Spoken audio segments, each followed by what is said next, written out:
Hello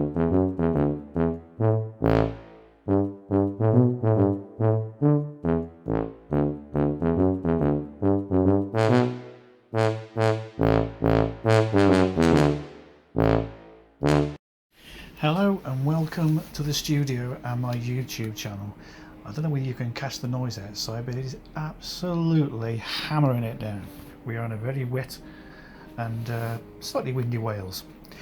Anyway, today's cartoon is, once again, it's a tutorial. Look over my shoulder, learn the tricks of the trade from doing so, as it's the only way I know that anyone's ever going to learn is by watching someone who knows what they're doing.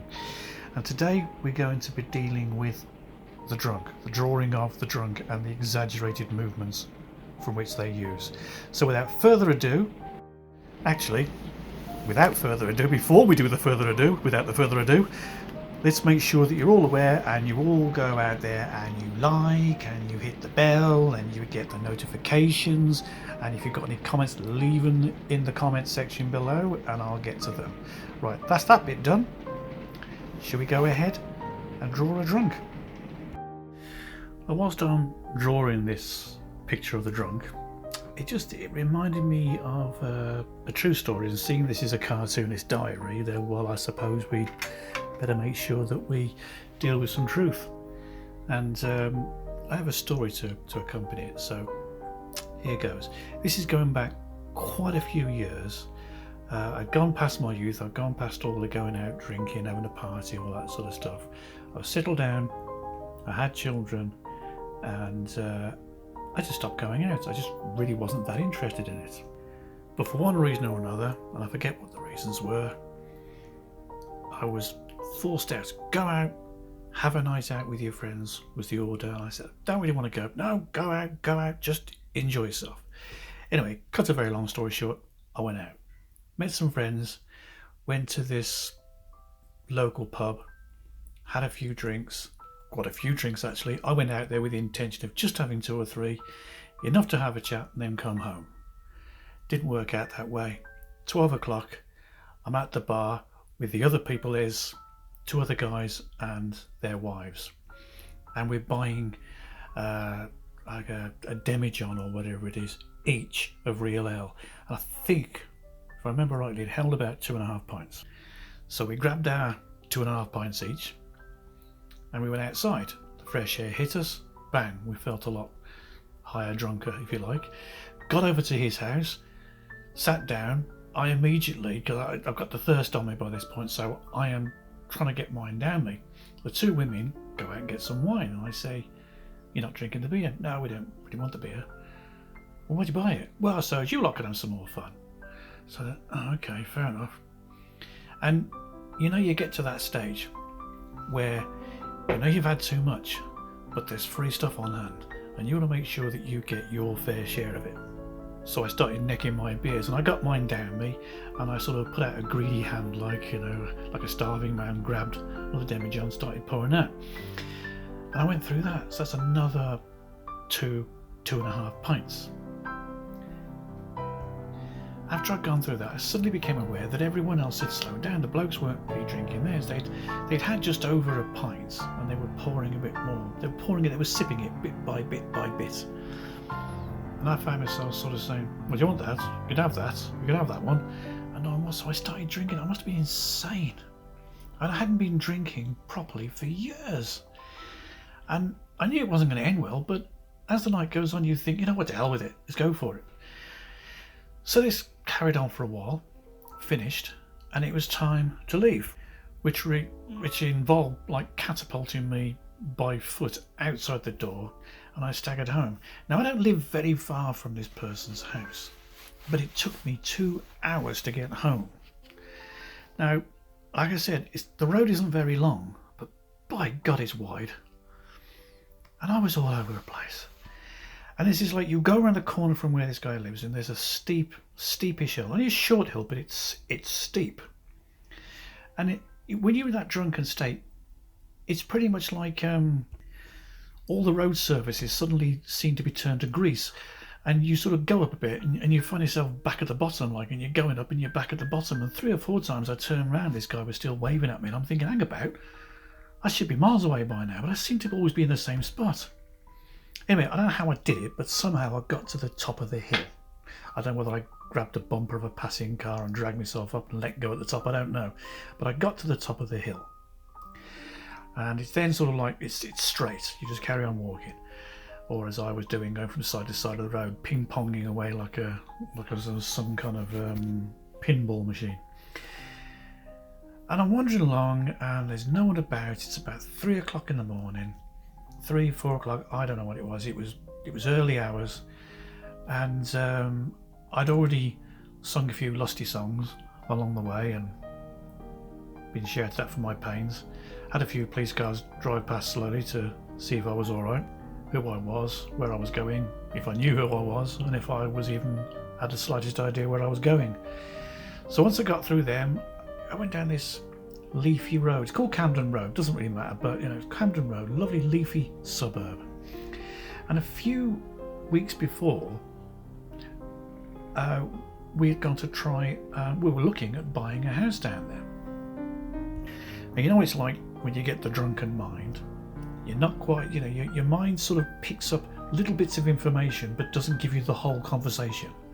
Just what it calls the salient points, but they're not really salient as in for you, it's bad for you.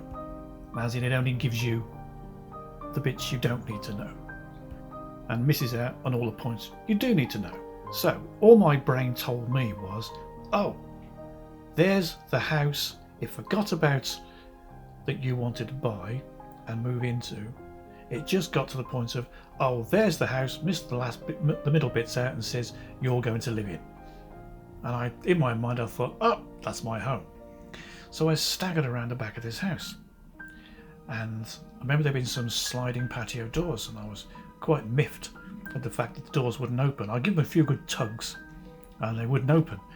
So I started wandering around the garden thinking, oh, she must have left the keys under a rock or something. So I'm wandering around the garden 3, 4 o'clock in the morning looking for a key. I can't find one. I'm thinking, that woman, how dare she close the door on me? She knows I'm coming home some point today or tomorrow. So I go up to the door and I think I'll wake her up and just wake the kids up and she'll learn a lesson that way. So I started hammering on this door. Come on, woman, wake up. I mean, your man is home. And then your mind does that other trick where it suddenly brings you back to reality and gives you all the facts that you need to know that had been stolen from you, that would have avoided you being in the situation you're now in. And it's just as all the lights came on in the house that I suddenly realised I don't own this house. I just came to view it once. I live about half a mile down the road. And I just, cold, hard reality hit. And I just thought, oh my God, what the hell is going on? And I just looked around the garden. I saw this huge shrub. I don't know what it was, a shrub or bush or something. I just literally had time to leap behind it and hide in the darkened garden before faces turned up. A bloke holding a golf club, I think it was, because it's fated at that time in the morning. Someone banging on the back door. It's not going to be good news, is it? And I'm looking there from behind the shrubs, thinking, oh God, I just hope he doesn't call the police, because if they come and send the sniffer dogs, they're gonna smell me mal off. The dogs will probably think they sort of hit a brewery or something, because I had put a few beside me. And I thought, what am I going to say? If the police pick me up, I'm going to say, I'm going to buy their house. And I was in another state. What am I going to do? What the hell am I going to do? Luckily, he looked around and I think he was probably a bit nervous. He didn't want to be going outside just in case someone was hiding in the bushes. Well, there was someone hiding in the bushes, a drunken idiot. But it could have been someone normal out there. And he wasn't going to risk it. So he thought, well, there's no immediate risk. He checked the doors again to make sure they were locked, checked the windows, and he obviously went around the house checking everything else. And then the lights one by one disappeared off and then went to bed. And I waited 5 minutes in case it was a trick. And they were coming back. And I sort of creeped out and sort of went round the corner and sort of looked up at the house all the time. Nothing happened. Got out to the side of the road and then started whistling like this was me coming home. Anyway, you'd think that would be it, wouldn't you? You'd think that's far enough. You know, you made an idiot yourself. Go home, get yourself to bed. Oh no. There are no bounds with which the drunk will not step over or stagger over. And I got home, and like I say, this is 3 or 4 o'clock. It's probably 4 o'clock by now. I eventually get home, having had to go up another very greasy hill. And I think, the dog needs a walk. The dog needs a walk. Now, it's 4 o'clock in the morning. My partner at that time would have walked the dog or let the dog out before she went to bed. But oh no, this is the drunken. It's always been my job to walk the dog last thing at night. So I open the door and says, thinking I'm being quiet, come here. Here, boy, this is going for a walk. Shh, be very quiet. Don't want to wake anyone up. Shh. So the dog is leaping all over me because he's happy to see me. And because I've had a few, the dog leaps up. It was a fairly big dog. And it leaps up and it catches me and I'm on my arse in a puddle of water. So this was frustrating. I said, you come back. You can't just knock me over like that. This is very bad form. And I go leaping after the dog. The dog thinks this is now a game. And at the bottom of the pathway to the house where I was living at the time, there are these little box hedges. Now, for those of you who don't know what a box hedge is, it's pretty much what it says on the tin. They're little hedges, little shrubs they are, and they're cut and shaped into little boxes. So they're only about 1.5 foot high off the ground. They're just purely for decoration, ornamentation. So I rush down the ball, stagger down these stairs, and the dog thinks, oh, I'll leap over the box edge. And I think I'll leap over with him, which is no problem, but as a drunk, you do it a little bit more exaggerated. So you don't leap over it. Your one leg goes up a lot higher than it needs to, and the rest of the body follows. I get over the other side, and the dog thinks, I'll jump back over. So I follow the dog, and the dog then jumps back the other way. And this goes on for quite a while. All the time, I am getting worn out. But being drunk, you don't realise that you're getting worn out. What I'm also unaware of is the fact that all the lights with the houses that look down to where I live are all coming on one by one. Ping, ping, ping, ping, ping, ping, ping. Now you think I'd be aware of lights coming on in houses, having just got away with what I got away with previously. And I'm thinking, all I'm thinking about is this dog. I've got to get the dog and I've got to tell him off for knocking me over into a puddle. Come here, you stupid dog. Come, stop jumping. Stop. And then the tiredness kicks in and my leg doesn't go as high as it needs to. And I hit the bush and down I go. Smack into this soggy, wet grass. I am soaking wet. And I managed to get up. And the dog now has lost interest, sniffed around and has gone towards the house. I'm thinking, oh my God, I'm thinking the dog's going to close the door behind him. Why I think this, I have absolutely no idea. But in a drunken, befuddled state, I am convinced that the dog is going to close the door on me.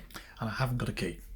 I've already tried to break into one house that night. I'm not 100% sure now, in the drunken state again, that this is my house. I think it is. I'm pretty sure it is. But you know what? I'm not sure, because I've been wrong once tonight already. So I chase up the road. I chase up the pathway, after the dog. Say, come here, don't shut the door behind you, I'll be locked out. And I leap and I smash the door. It must have hit the radiator. The whole house vibrated and I just collapsed. At some point, my then wife looks down the bottom of the stairs and she says, you're back. And I says, I'm back. Stating the obvious, as all drunks do. She says, don't you think you better come to bed? I think I'm better. So I didn't know anything about all the neighbours by this point until the next morning. The next morning comes by and all the reports are coming in from the various neighbours. And the general consensus was like they heard all this racket outside, so they sort of go to their curtains and look out and they say, what's going on? Oh, it's Dixon. What's he doing? I know he seems to be doing some hurdling practice with the dog. He's jumping over the box edges. Oh, he's jumping back. No, he's going back again. Oh, he's going back. What's the dog doing? Well, pretty much the opposite of what he's doing. Oh no, he's down. He's down. The dog's going in the house. Oh my God, he's running in the house. Oh my God, he's smashed into the door. He's out. And then all of a sudden, my still unconscious body was dragged in as the feet disappeared into the door. and he says, "Oh, it's just Dixon, carry on," and he switched the lights off and went back to bed. But as a kind of a postscript to the story, I must have just been dumped into the bed as it was. I didn't get undressed. I woke up and I was fully dressed, but for some reason my trousers were on the wrong way round, and I have no idea to this day how that happened. Well, I hope you enjoyed that story, true as it is. Maybe a few slight embellishments, but not many. But the other point of this video is it is a tutorial. I am here to teach you how to draw things, or tricks of the trade, or things to know, things to be aware of. So when it comes to doing the drunk, as I've been drawing and you've probably noticed, it's exaggerated actions. These people, any drunk, has effectively lost control of their normal bodily movements. Everything is exaggerated. Their balance has gone. Their quickness of thought has gone. As can be showed by the guy coming out the door. He's just literally, he's fallen to the one side, he's resting against the wall, just readying himself, ready to get going for the next bit. Very happy with the beer he's got. Whereas the other one, he's leaning so far, or impossibly far forward, his finger is literally holding him up. Now, these are little things that you can put in that really give the impression of the character being drunk, male or female, doesn't matter. If you want to just draw a quick drunk, then just have them lying on the floor with a few little bubbles above their head. The bubbles above their head act very much like the stars when someone's being hit. They give the impression of a drunk. It's the shorthand, shall we say. Also, the guy in the foreground, the guy on the right hand side, he's drinking from the bottle. You've got the liquid in there, that's all splashing around his side as it would if you were sucking the drink out. But some of it is escaping from his lip as it would, and he's pulling on the bottom. All these little things give the impression of a drunk, or someone who's had too much, out of control.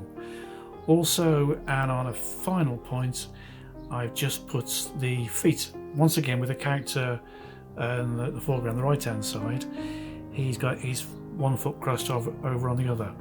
An absolutely impossible position, and you know damn well he takes the first step forward, he's going down no matter how much his finger's holding onto him. And on a final point, because I just realised this as well, the trousers. The trousers are literally hanging down. That's not a fashion statement like these idiots that walk around with their trousers round by their ankles. It's not like that. It is literally, they just, I don't know, a drunk seems to sort of lose control of his or her clothes. So that's what that does. It's holding up a mirror to life and exaggerating it ever so completely slightly. So with that in mind, hope you enjoyed the tutorial, and I genuinely hope to see you again soon. Thank you very much for taking the time out of your life to spend a little bit of time with me and my silly stories. And I hope very much to see you on our next video. And until then, thank you very much and goodbye.